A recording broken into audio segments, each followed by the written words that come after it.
아니 80점만 맞으면 되는데. 예. 자,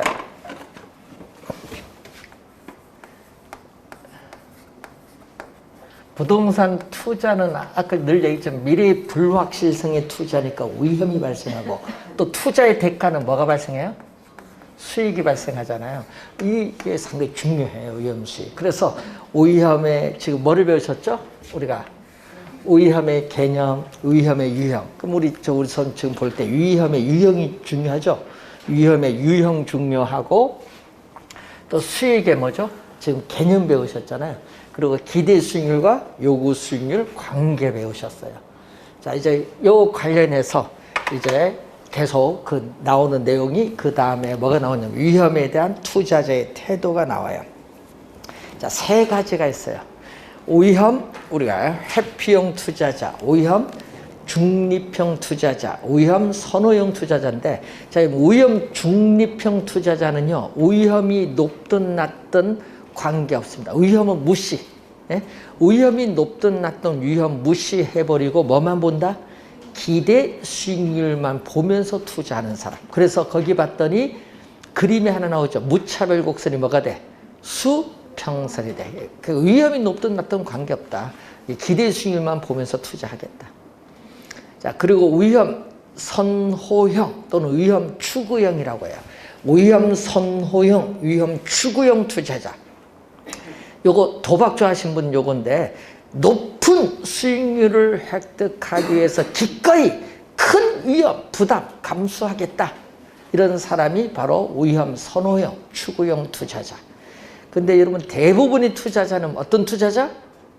대부분의 투자자는 위험 회피형 투자자. 그래서 대부분의 투자자는 우리가 위험 회피형입니다.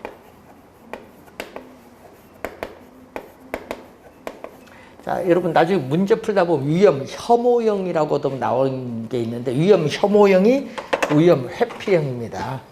자, 대부분의 투자자는 위험 회피형 투자자인데, 위험 회피적 투자자를 다른 말로 합리적 투자자. 자, 위험 회피형 투자자를 다른 말로 합리적 투자자라고 해요. 자, 그러면 위험 회피형 투자자의 행위를 보면요. 자, 여러분 상가에 투자할 거냐, 아파트에 투자할 거냐. 자, 두 투자 대안이 주어졌어요. 그럼 A, B 두 투자 대안에 있어서 미래에 예상되는 기대 수익률이 같았다.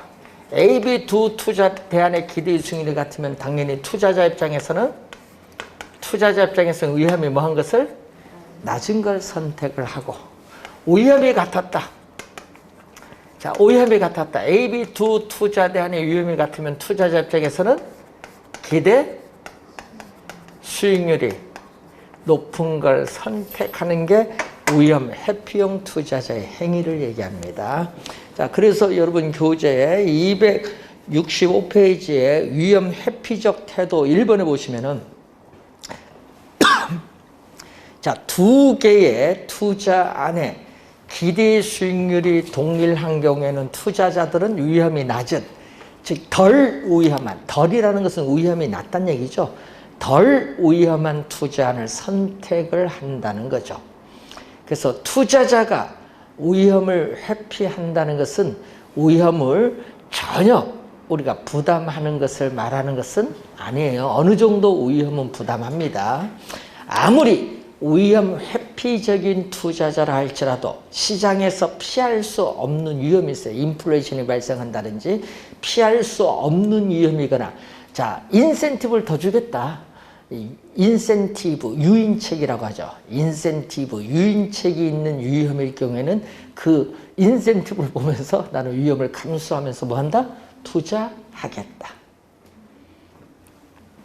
자, 그런 내용이 거기에 265페이지에 거기에 2번에 나와 있습니다. 아까 설명한 게. 자, 위험 수익의 상세 관계가 265페이지에 맨 밑에 나오고, 그림은 266페이지의 그림을 보는데,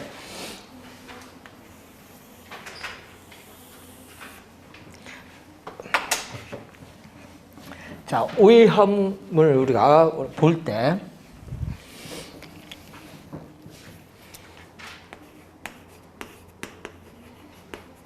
자, 위험과 이 기대 수익률 평면에서 자, 위험이 제로다. 여러분 위험이 제로. 자, 위험이 제로일 때 여기에 예를 들어서 1%다. 위험이 제로일 때 얻을 수 있는 수익률. 예를 들면 국가가 보증한 국채 수익률. 이런 얘기인데 위험이 없을 때 얻을 수 있는 수익률을 뭐라고 하죠? 무위험 자산의 수익률. 자, 무위험 자산의 수익률이라고 해. 1%를. 그러니까 무위험 자산 하면 위험이 없는 자산. 국가가 보증한 뭐죠? 국채 등을 예를 들어 볼 수 있어요. 그래서 무위험 자산의 수익률은 자, 무위험 자산의 수익률은 위험이 제로, 위험을 전혀 수반을 하지 않을 경우에 얻을 수 있는 수익률로서 미래 장래에 기대되는 수익이 확실하다. 확실한 경우의 수익률인데 자, 이때 그림이 이렇게 올라갑니다. 이렇게 위험축에 대해서 밑에서 보면 볼록하죠. 볼록한 형태의 이 그림이 누구? 위험 회피형 투자자의 무차별 곡선. 자, 이게 무차별. 그러면 차별이 없다는 거죠. 무차별 곡선이 우상향합니다. 자, 무슨 얘기냐면요. 투자자에게 여러분 이 곡선상에 2점이든 2점이든 2점이든 그럼 예를 들어서 2점이든 자, 위험이 제로일 때 여기 1%다. 위험이 3%일 때 여기 5%다. 그러니까 여러분 위험이 제로일 땐 1%, 위험이 3%일 때는 5%인데 이 두 점의 투자자의 만족은 똑같다는 거예요. 만족은 똑같다. 뭐만 다르죠? 위험과 기대 수익률 조합만 다를 뿐 투자자의 만족은 똑같다는 거. 무차별 곡선은 이렇게 투자자에게 똑같은 동등한 효용을 가져다주는 위험과 기대 수익률의 이런 조합, 이런 점들을 연결한 곡선을 무차별 곡선. 이 무차별 곡선상의 점은 투자자의 만족은 다 똑같은데 뭐만 다르죠? 위험과 기대 수익률 조합만 다를 뿐. 자, 이때 여기서 아까 얘기했듯이 일반적, 우리 항상이란 말 잘 안 써요. 일반적, 통상이지. 일반적으로 위험과 수익은 무슨 관계? 265페이지 밑에 보시니까 무슨 관계? 비례 관계다. 비례 관계. 자, 얘기죠. 그림 볼까요? 위험이 높을수록 수익률도 높아가네요. 그림사. 그래서 투자자가 부담하는 위험이 높을수록 투자자가 요구하는 기대 수익률도 더 커지는데 화살표가 같은 방향으로 변동하면 무슨 관계? 플러스. 자, 화살표가 같은 방향으로 변동하면 플러스. 플러스를 경제이론에서는 비례. 마이너스는 반비례. 되겠죠? 시험 문제에 비례에다가 또 플러스 관계 있다 내니까 안 들어봤다 가면 안 돼요. 비례가 플러스입니다. 그럼 반비례는 뭐다? 반비례는 뭐? 마이너스겠지. 반비례로 또 출제하기도 하는데 반비례는 마이너스예요. 자, 이걸 주의 좀 해두시고 이걸 뭐라고 하죠? 이것을 우리는 위험, 수익에 맨 밑에 보니까 뭐가 나왔죠? 상쇄. 상쇄는요, 트레이드 오프, 야구 오프 시즌에 트레이드 하거든요. 그러니까 위험이 높을수록 수익률도 높은데 그 두 개가 뭐가 된다? 상쇄가 된다. 위험 수익의 상쇄 관계를 말한다.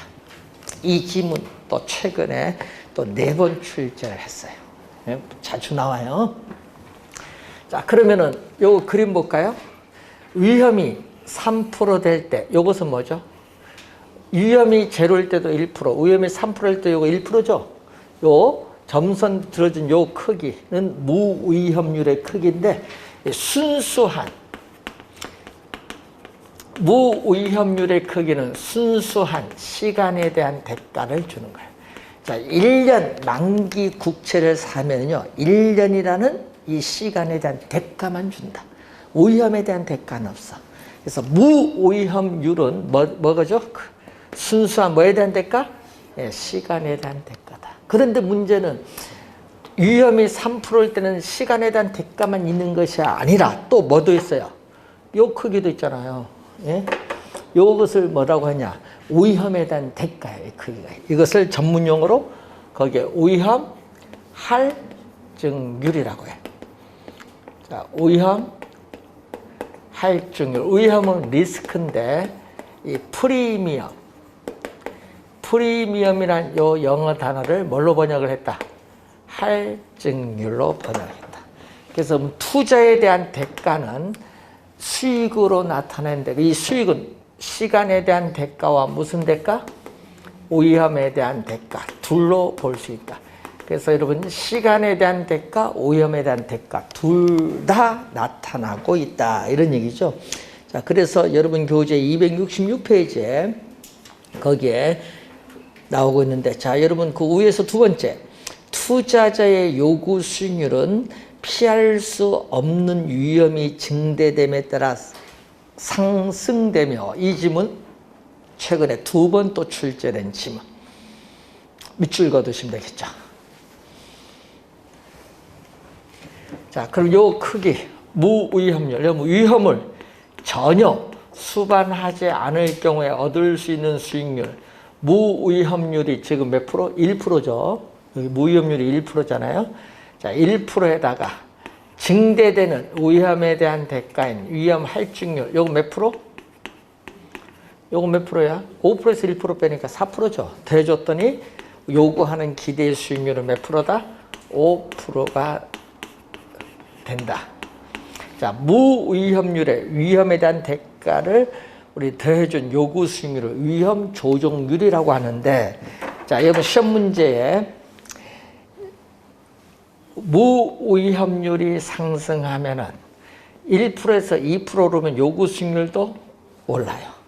요거 시험에 26회, 29회 두 번 출제했어요. 한 번은 정답 물었습니다. 29회는 정답 물었어요. 어려운 거 아니죠. 무위험률이 상승하면 요구 수익률도 상승한다. 이렇게 출제하는 거예요. 그럼 반대로 무위험률이 1%에서 0.5%로 하락하면 요구 수익률도 하락한다. 자, 요거 하고 아까 두 번째 줄 밑줄 그은 게 있죠. 자, 시장에서 피할 수 없는 위험 요거거든요. 시장에서 이 피할 수 없는 위험이 증대된다. 오염에 대한 대가 여기 증대되면은 뭐도 커져요. 요구 수익률도 상승한다라는 얘기입니다. 요 수식에서 요걸 확인을 하시면 돼요. 자, 요 지문 또 많이 나오고 또 투자자의 요구 수익률에 영향을 미치는 또 하나의 중요한 요소가 인플레이션인데 인플레이션이 예상되면 돈의 가치는 떨어지잖아요. 떨어지니까 어떻게 돼? 투자자는 손해잖아요. 그럼 인플레이션이 2%가 예상되면은 투자자의 요구 수익률도 요 두 개 더해준 거에다가 2%만큼 더 올라요. 그래서 인플레이션이 예상되면은 투자자는 손해를 보니까 예상되는 인플레이션율만큼 수익률을 더 요구합니다. 이걸 전문 용어로 뭐라고 하냐? 거기 어빙 피셔라는 학자 이름을 따서 이것을 피셔 효과라고 해요. 피셔 효과라는 용어를 사용합니다. 자, 그 내용을 거기 이제 또 보시면 되겠고, 자, 그 맨 밑에 투자자의 요구 수익률은 위험에 대한 회피도에 따라 결정된다. 자, 여러분 회피도가 나오는데 이걸 얘기합니다. 여러분 요 각도 있죠? 요 각도 있죠? 그림 보면 요 각도, 이 각도를 위험에 대한 회피도라고 해요. 이 각도를 위험에 대한 뭐다? 회피도. 자, 그럼 요 위험 회피도는 요 크기 있죠? 무위험률과는 관계가 없어요. 뭐와 관련이 있어? 위험할 경우인데, 여러분 위험이 보세요. 위험이 점점 높아질수록, 여러분 3%, 4% 점점 높아질수록 요 크기도 점점 커져요. 그래서 위험이 증대될수록 위험에 대한 대가인 할증률도 커진다. 라는 걸 알고 또 요 크기가 크면 어떻게 돼요? 요 크기. 투자자의 위험의 표도가 크면 무차별 곡선의 기울기는 완만해져요? 급해져요? 급해진다. 요것도 26회 또 출제를 했어요. 투자자의 위험에 대한 회피도가 클수록, 즉 위험할수록 무차별 곡선의 기울기는 급해진다. 그림 보면서. 그런 지문들이 뚝뚝 시험에 출제를 할 때 이 그림을 잘 이해하시면 이해가 쉽습니다. 자, 그러면은 동일한 위험에서 어떻게 돼요? 동일한 위험에서 어떻게 돼요? 이때는 요게 수익률이지만은 요 초록색은 요게 또 수익률이잖아요. 문제는 이때 무차별 곡선의 기울기가 완만한 것은 공격적인 위험 회피형 투자자. 무차별 곡선의 기울기가 완만한 것은 공격적인 위험 회피형 투자자는 수익률이 요까지야. 그렇죠? 근데 3% 동일한 위험에서 수익률은 공격적 요까지인데 보수적은 요까지 요구해. 보수적은 더 높아요. 보수적은 예를 들어서 몇 프로? 10%를 요구한 거야. 공격적은 몇 프로 요구했다? 3%일 때 5% 요구했는데. 이때 요 기울기 급한 건 뭐죠? 보수적이야. 그래서 이런 보수적인 위험 회피형 투자자는 3% 동일한 위험에 대해서 뭐보다 공격적보다 더 높은 수익률을 요구한다는 거예요. 더 높은 수익률을 요구한다. 그림 보면서 확인해 두시면 되겠네. 자, 이런 지문들이 나오는데 267페이지에 위에서 지금 세 번째, 네 번째를 설명을 했습니다. 267페이지 지금.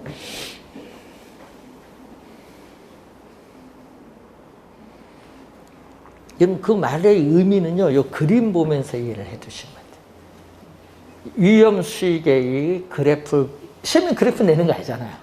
말로 출제해버리지. 그러니까 그래프 보면서 그 말의 의미를 이해해 두시면 되겠죠. 자, 267페이지 보시면은 부동산의 가치. 자, 부동산에 있어서의 가치는 부동산 소유에서 비롯되는 장래에 기대되는 수익. 자, 이런 부동산 소유에서 장래에 기대되는 수익이 뭐 1억이다. 뭐 이런 식으로 기대되는 수익을 뭘로? 우리는 할인율로 할인한 값이에요.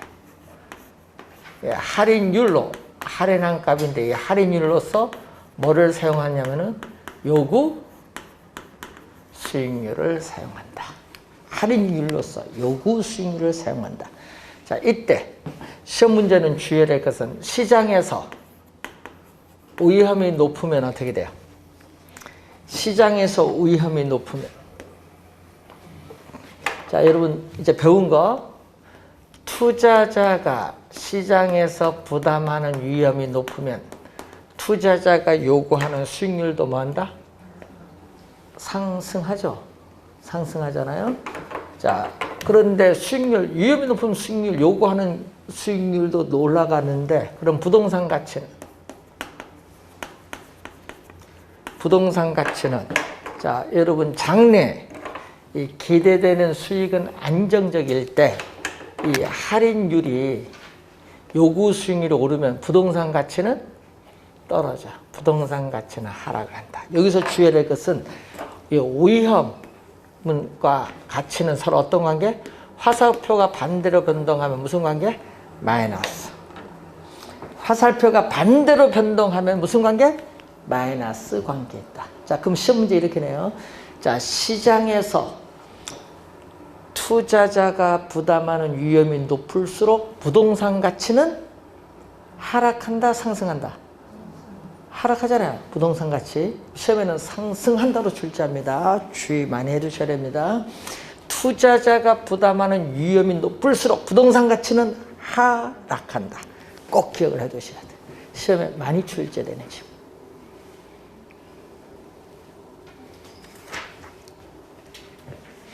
자, 268페이지에 자, 지금 위험과 수익을 배우고 있는데 이제 수익을 측정하는 게 나와요. 자, 이제 위험 수익에서 뭐가 나온다? 수익을 측정하는 게 나오죠. 자, 순영업소득은 뭐라고 하냐면은 순수익입니다. 자, 부동산 투자로부터 미래 예상되는 순수익, 순영업소득. 순영업소득의 기대치는 뭐예요? 여러분, 기대치는 기대가. 자, 여러분, 동전을 던졌을 때, 동전이 앞면이 나왔을 때 얼마? 1,000원을 준다. 뒷면이 나왔을 때 500원 준다. 그러면 앞면이, 동전을 100번 던졌을 때 앞면이 나올 기대값은 얼마냐? 이런 식으로. 그리고 우리 중학교 때 배운 거 아니에요. 그래서 이 기대치는 평균값이야. 순영업소득의 기대치, 기대값. 이 기대값은 평균값. 이 기대치로 추계되는 뭘로 측정한다? 기대 수익률로 측정한다. 그래서 항상 수익은 뭘로 측정하는 거예요? 기대 수익률로 측정한다.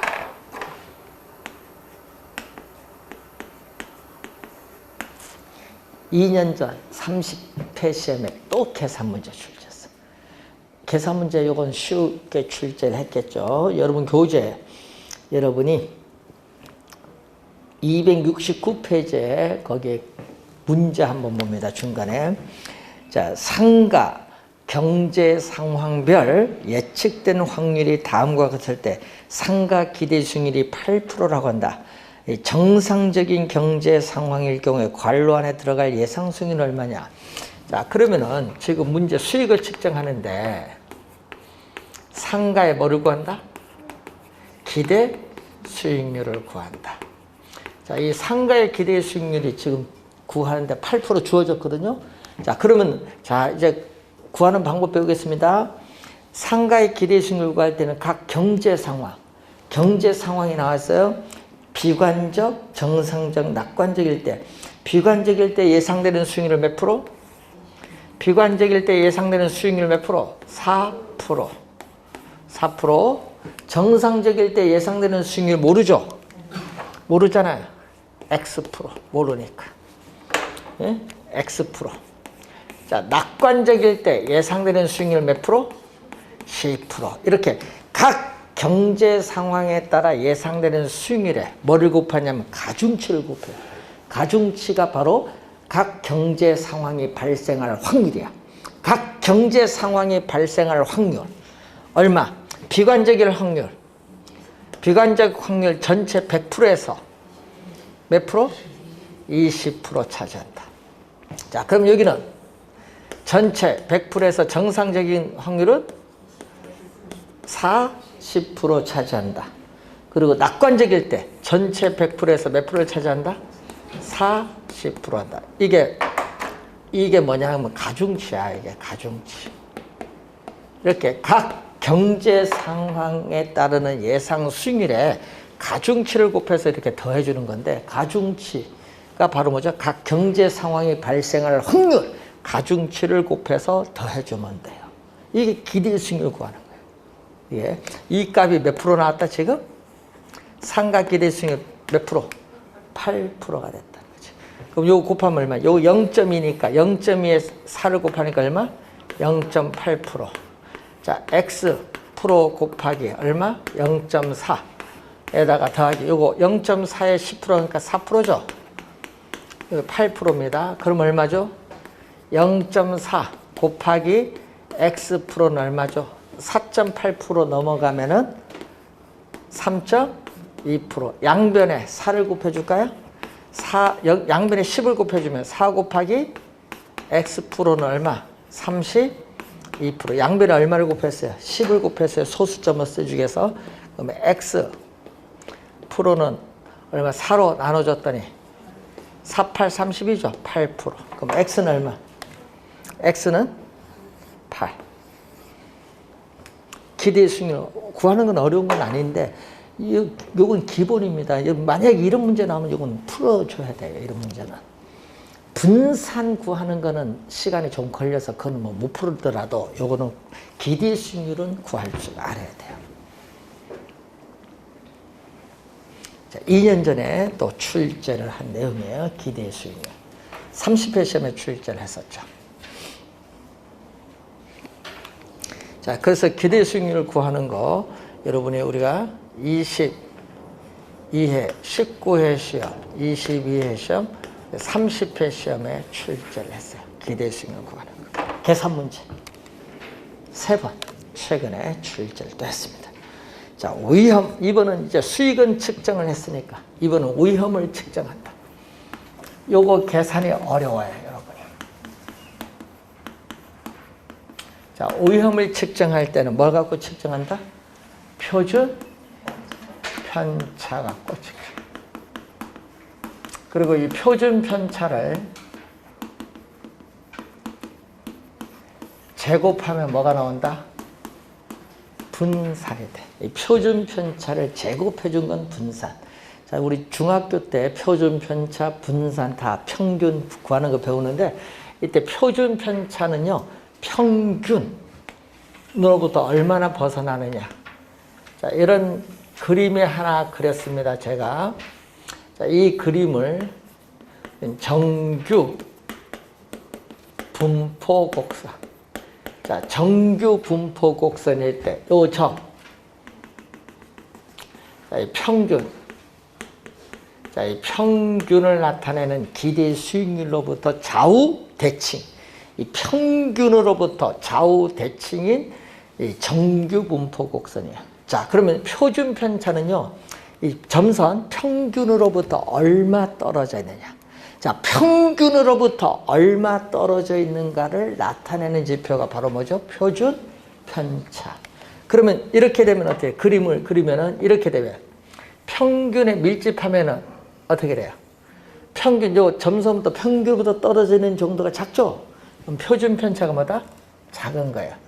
평균에 밀집한다는 것은 그만큼 위험이 줄어든 거죠. 위험이 낮다. 꼭 기억합니다. 계산을 못해도 표준 편차가 작으면 위험도 뭐다? 낮다. 반대로 이렇게 가면 어떻게 돼요? 이렇게 가면 넓게 분포되죠. 이때는 표준 편차가 뭐다? 크다.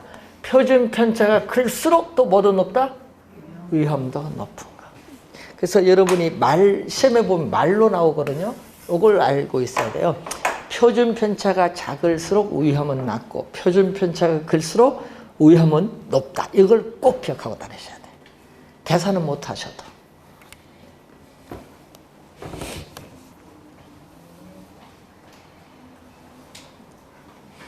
계산은 못 하셔도 저는 꼭 기억을 하고 다니셔야 되겠습니다. 자, 270페이지로 오시면은 뭐 계산은 나중에 한번 예를 들어서 풀 기회가 있으니까 자, 변이계수로 한번 가봅니다. 자, 변이계수를 변동계수라고 해. 자, 변이계수 또는 변동계수라고 하는데, 자, 이것은 기대수익률 단위당 위험을 나타내는 거죠. 변이계수는 기대 수익률 단위당 위험도를 나타내는데 위험을 측정할 때는 표준 편차로 측정하니까 표준 편차 이렇게 나오는 거죠. 그럼 예를 들어서 여러분 기대 수익률 10%다. 네? 표준 편차 여러분이 5%다. 그럼 얼마? 0.5. 2분의 1이니까 0.5 이렇게 계산되겠죠. 네, 기대 수익률 단위당 위험. 그러면 기대 수익률 퍼센티지입니다. 기대 수익률 1%당 위험이 높을수록 좋아요? 낮을수록 좋아요? 투자자 입장에서는 기대 수익률 1%당 위험은 낮을수록 좋겠죠. 그래서 변이계수의 값은 뭐 할수록? 작을수록. 변이계수의 값은 작을수록 투자자 입장에서는 유리하다는 거예요. 그래서 여러분 가끔 있죠. 자, 상가 투자할 거냐, 호텔 투자할 거냐, 아파트 투자할 거냐, 이렇게 투자 대상이 여러 개 있어요. 여러 개 있을 때 서로 비교한다.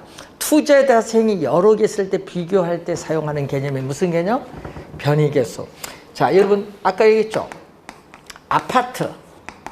아파트가 예를 들면 아파트가 상가, 호텔에 비해서 상대적으로 위험이 어떠한가를 묻는 거야. 그러니까 상대적 뭐를 나타낸다? 변익에서는 상대적 위험을 나타내. 상대적 표준 편차. 표준 편차 자체가 위험을 측정하는 거니까. 그래서 시험 지문에 변익에서는 상대적 표준 편차 또는 상대적 위험을 나타내는 거예요. 그러니까 아까 얘기했죠. 아파트라는 투자 대상이 상가, 호텔에 비해서 상대적으로 위험이 어떠한가. 이걸 나타내는 무슨 지표? 변익계수. 가끔 우리 얘기하자면 투자 대상 여러 개 있을 때 비교를 좀 해야 될 거 아니에요. 그때 많이 이용합니다. 통계적으로. 시험에 할 때 여러분 변익계수라는 그 개념 정도 확인을 좀 해두시면 되겠고, 자, 위험의 관리 방법이 나오죠. 자, 위험의 관리 방법 4가지가 나와요. 자, 위험의 회피하면 뭐죠? 위험을 피하는 거잖아요. 자, 위험의 회피는 위험을 뭐 한다? 피하는 거. 자, 여러분 뭐냐 하면요. 이 투자한 원금을 잃지 않으려고 국가가 보증한 국채와 같은 안전한 자산에 투자를 한다. 이런 건 위험의 회피잖아요. 예? 그래서 투자에 있어서의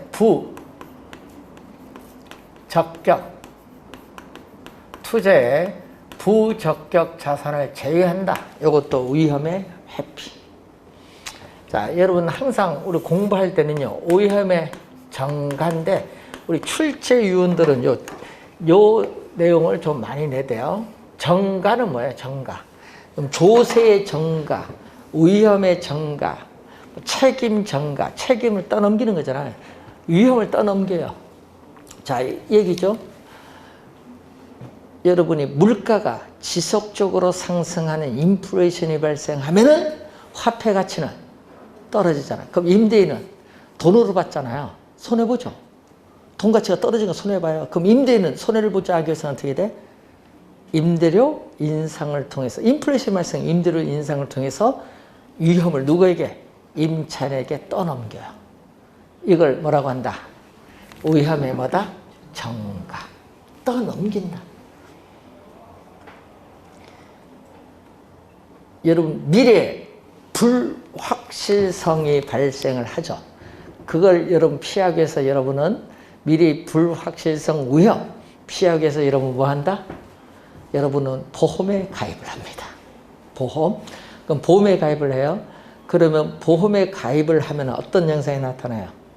여러분이 위험을, 여러분이 부담을 해야 될 위험을 제3자인 어디에? 보험에 가입을 함으로써 보험회사에게 위험을 뭐 한다? 또 넘기는 거예요. 그래서 보험에 가입을 하는 거예요. 자, 여러분이 살고 있는 아파트가 있는데, 여기 우리나라는 요즘 날씨가 따뜻해서 그런 현상이 안 나타나는데 가끔 아파트 부실공사가 있는 경우도 좀 있거든요. 보면은. 그래서 며칠 전에 어떤 분이 항상 추울 때 뭐 영하 7, 8도 갈 때 그때인데 어떤 분이 전화 와서 갑자기 보일러가 터졌대. 부실공사를 했는지 뭔지 하여튼 물이 샥 내려가. 예? 15층에서 터져서 14층, 13층 되는데 어떻게 날란 거죠. 밑에는 터졌으니까 물이 내려가니까. 그래서 어떻게 돼? 공사를 샥 하는데 밑에 공사 2집 공사했더니 금액이 7천 정도 나왔어요. 다 틀어고쳐야 되니까 뭐 어떻게 해? 그럼 누가 내야 돼요, 돈? 예? 하느님께서 줘야 돼? 날씨 춥게 만들어서? 그럼 아파트 관리사무소에서 내야 돼요? 아니에요. 관리사무소 화재보험 가면 그걸로 끝이에요. 화재 났을 때 3천만 원 보상이 좀 끝인데, 그래서 여러분이 어떻게 돼? 원인 제공자가 다 부담을 해야 돼. 생돈 나가게 생겼잖아요. 7천만 원. 근데 이분이 이제 관리사무소 가서 막 싸웠는가 봐. 그러지 마시고, 보험 가입을 하셨냐고 물어봤지. 보험 자기들은 뭐 가입한 게 없지. 그런 거 말고 본인 가입한 게 있냐고 물었더니 왜요? 하니까 한번 가져와 보시라고. 딱 보니까 여기 한번 확인해 보시라고. 요거 아파트 사고 났을 때 요거 1억까지 보상될 거다. 그랬더만 7천만 보상받았잖아. 있어요. 그래서 뭐 자기도 몰라요. 그게 약관에 보세요. 다 있어요. 예? 눈 올 때 걸어가서 미끄러서 여기 아프다. 예? 그래서 뭐 수술해야 된다. 그러면 그것도 보상이 돼요. 있을 겁니다. 실손보험 잘 확인해 보세요. 그런 걸 이제 알아둬야 돼. 부동산인데 그런 거. 그런 게 가끔 있어요. 그래 잘 보셔야 돼. 위험, 그러니까 제3자인 보험회사에게 여러분 부담을 해야 될 위험을 또 넘기는 겁니다. 자, 위험에 또 뭐가 있냐면 보유가 있어요. 자, 외부에서 발생하는 감가상각 요인이 있거든요.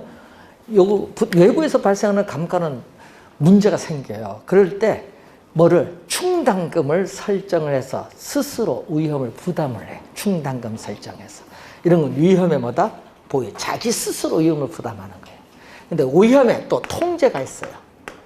자, 위험의 통제인데, 자, 여러분이 손실이 발생하거든요. 이 손실의 발생 횟수, 규모, 그걸 줄이는 거예요. 뭐를 통해서?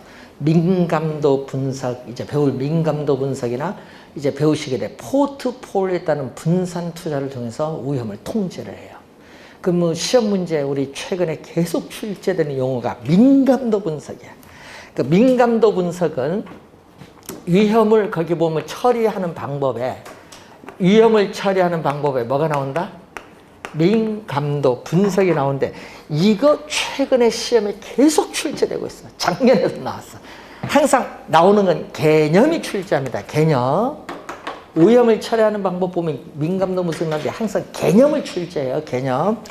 하여튼 잘 공부해야 됩니다. 요즘 계속 출제하고 있습니다. 투입 요소. 자, 여러분 임대료가 변하죠. 투입되는 요소는 임대료가 변화할 수 있고 부동산을 운영하는데 직접 드는 비용, 영업경비 있고 전체 임대 면적 중 임대되지 않은 면적의 비율을 뭐라고 한다? 공실률 등이 있겠죠. 이러한 투입 요소가 변하면 산출되는 결과 뭐가 변해요? 산출되는 결과인 수익성이 변할 거 아니에요. 투입 요소의 변화에 따라 산출되는 결과가 어떻게 변화하는가 이걸 분석하는 게 무슨 분석? 민감도 분석. 이걸 계속 개념을 출제하고 있다. 작년에도 당연히 나오고 어려운 용어 아니거든요. 그래서 계속 출제가 되는 용어다. 민감도 분석. 자, 그리고 위험을 처리하는 방법에 위험한 투자를 제외시키는 방법이 있어요. 자, 위험한 투자를 제외시키는 것은 투자 원금을 잃지 아니하려고 국채와 같은 안전한 자산에 투자하는 거. 이거는 위험의 회피에 속하여. 위험한 투자를 제외시키는 방법은 위험의 회피에 속하는데 거기에 보수적 예측 방법이라는 게 있어요. 자, 여러분 적극적으로 투자하냐, 보수적으로 투자하느냐. 자, 부동산 투자로부터 미래에 예상되는 기대 수익이 있어요. 이 기대 수익을 높게 해야 돼요? 낮게 해야 돼요? 보수적일 때는. 낮게 하죠. 당연히 보수적인데 공격적, 적극적으로 하는 게 아니니까. 그래서 미래에 예상되는 기대 수익을 가능한 한, 뭐하게? 가능한 한 낮게 예측을 해. 예측을 해서 그걸 기준으로, 낮게 예측한 거, 그걸 기준으로 투자를 할 건가 말 건가 결정하는 방법을 보수적 예측에 의한 투자 방법입니다. 자, 여러분 본인이 보수적입니까? 공격적입니까? 얘기를 물으면요. 대부분 다 뭐라고 해? 보수적이라고 얘기를 많이 해요. 주식 투자하는 사람은 난 보수적이 아니라고 보는데 위험성이 높잖아요, 주식은. 그래서 본인은 보수적이라고 생각하시는 분 많더라고요, 본인. 보수적 있고 또 위험 조정 할인율. 자, 위험 조정 할인율을 다른 말을 위험 조정률이거든요. 자, 위험 조정 할인율을 사용하는데 여러분 저기서 배웠습니다. 자, 여러분 저기서 부동산 가치는 아까 뭐라고 배웠냐? 부동산 소유에서 비롯되는 장래의 기대되는 수익을 현재 가치로 환원한 값인데 이때 현재 가치로 환원하는 할인율로서 뭐를 사용한다?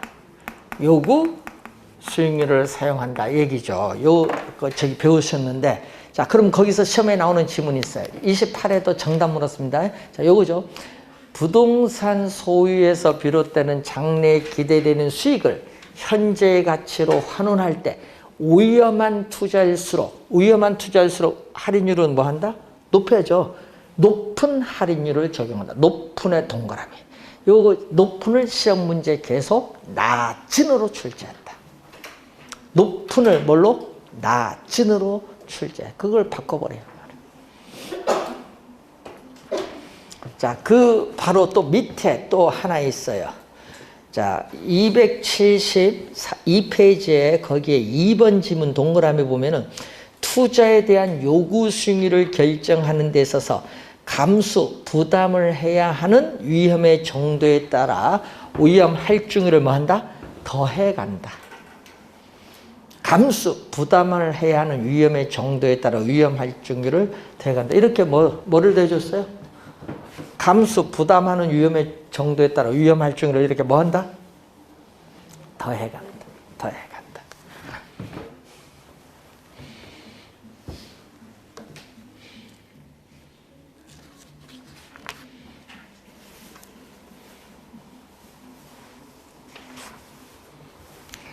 274페이지로 가시면은, 자, 부동산 투자로부터 미래에 예상되는 현금 수입과 현금 지출은 정확하게 예측하기 어렵습니다. 그래서 확률 분포표라는 게 있어요. 여러분이 아까 우리 계산 문제 풀었죠? 여기 그 계산 문제 보면 아까 그 표가 확률 분포표거든요. 그 확률 분포표를 가지고 통계적으로 뭐를 구한다? 통계적으로 평균도 구하고 뭐도 구해요? 분산도 구해서 투자 결정을 하는 방법을 평균 분산 뭐라고 한다? 결정법. 평균 분산 결정법이라고 해요. 자, 그러면은 이 평균 분산 결정법에 시험에 또 우리가 많이 출제되는 지문으로서 평균 분산에 뭐가 나와요? 지배의 원리라는 용어가 나와요. 시험에 많이 나오는 지문이 또 되겠죠. 이 지배의 원리라는 용어가 많이 나오는데, 자, 이때 요거 원리는 이미 배웠어요. 저기 맨 왼쪽 배우셨어요. 아까 아파트 투자할 거냐, 상가 투자할 거냐 두 개가 있어요. 그럼 두 투자 안에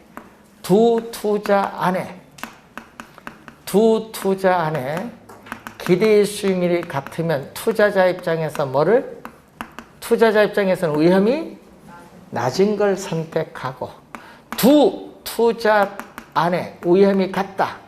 위험이 같을 경우에는 기대 수익률이 높은 걸 투자한다. 요 평균 분산의 지배 원리가 저기 맨 왼쪽에서 배우셨던 뭐다? 합리적 투자자, 위험 회피형 투자자의 행위와 같은 거예요. 되겠죠? 세 개를 딱 연결해서 암기해버리면 되잖아요.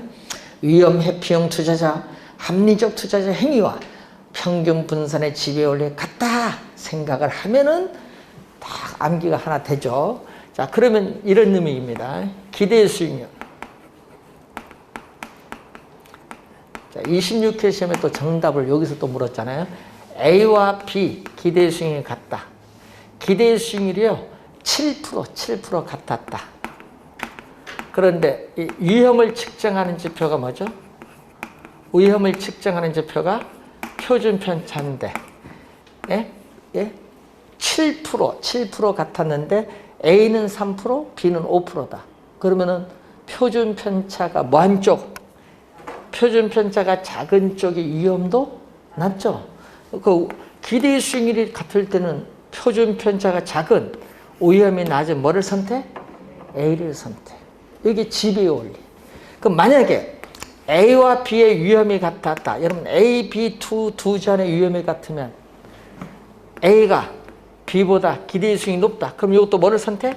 위험이 같을 때는 기대 수익이 높은 또 뭐를? A를 선택하지.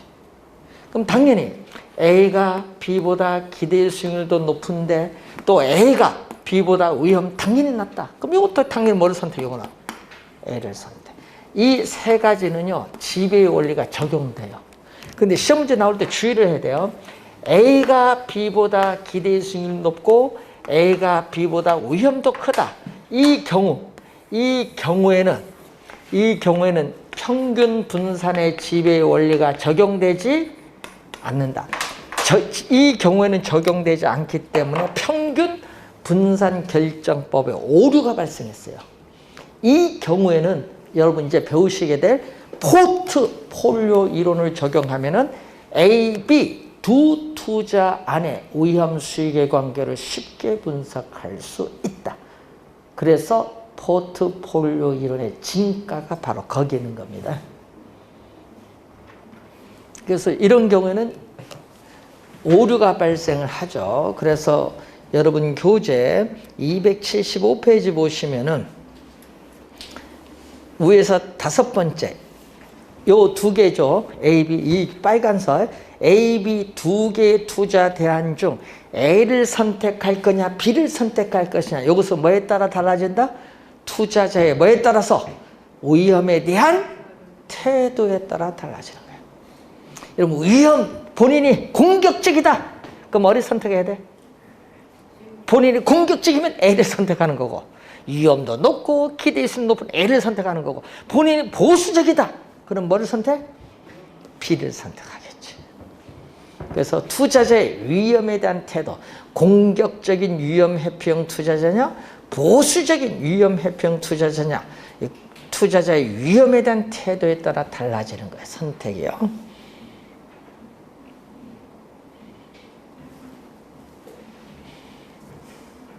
자, 그거의 포인트가 되겠습니다. 자, 평균 분산 결정법 배운데 여러분 아까 얘기했지만은 이 빨간 거 지배의 원리가 적용되지 않을 경우에는 뭐를 이제 배우시게 될 포트폴리오 이론을 적용을 하면은 A, B 두 투자 대안의 위험과 수익의 관계를 쉽게 분석할 수 있다는 내용이죠. 자, 우선 여러분이 시험 문제 또 나오는 거 하나 배우셨고 이제 포트폴리오 이론도 원래 한 문제 출제가 예상되는데 포트폴리오 이론이 어떤 내용이 출제되는지 잠시 쉬고 우리가 설명을 하도록 하겠습니다.